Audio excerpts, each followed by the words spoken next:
ማን የሾፌሮች ድምጽ ነው። በኢትዮጵያ ውስጥ የሚንቀሳቀሱ የከባድ መኪናና የህዝብ ማመላለሻ አሽከርካሪዎች መንግስት የሙያ ብቃት ማረጋገጫ ፈተና መውሰድ አለባችሁ ማለቱን ተከትሎ ከፍተኛ ቁጣና ቅሬታቸውን እየገለጹ ይገኛል። አመታትን ያስቆጠረን ተግባራዊ ልምድ በወረቀት መለካት አይቻልም። ለሙያችን ክብር፣ ለኑሯችን ዋስትና የሾፌሮች ድምጽ ይሰማ ሲሉ ይገልጻሉ። አሽከርካሪነት መሪ ማዞር ብቻ አይደለም። ሌሊት ከቀን በፀሐይ በብርድ ህይወትንና ንብረትን ከቦታ ቦታ የሚያሻግር የአገር የጀርባ አጥንት የሆነ ከባድ ሙያ እንጂ። ዛሬ ግን ይህ የዕለት ተዕለት ድካማችንን ለአገር ምናበረክተው አስተዋጽኦ ተረስቶ በነባር አሽከርካሪዎች ላይ የተጫነው አዲሱ የብቃት ምዘና ፈተና በብዙዎቻችን ህይወትና የስራ ዋስትና ላይ ትልቅ ስጋት ደቅኗል። ይህ አሰራር በጥብቅ የምንቃወምባቸውና ድምጻችን እንዲሰማ የምንጠይቅባቸው ዋና ዋና ምክንያቶች፣ አንደኛ፣ አመታት ያስቆጠረን ተግባራዊ ልምድ በወረቀት መለካት አይቻልም።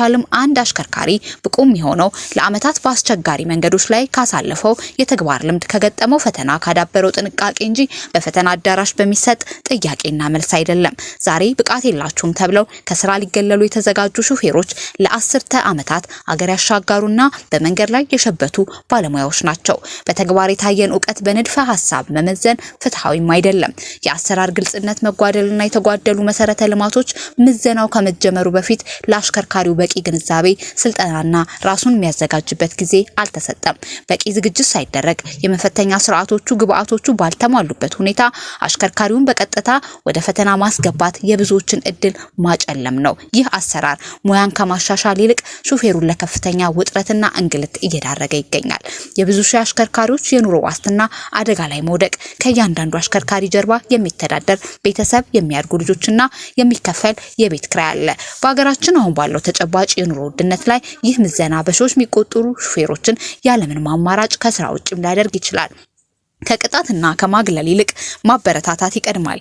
የመንገድ ደህንነትን ማስጠበቅ የሚቻለው አሽከርካሪውን በማሳደድ ፍቃድ በመከልከል ወይም ፈተና በማብዛትም አይደለም።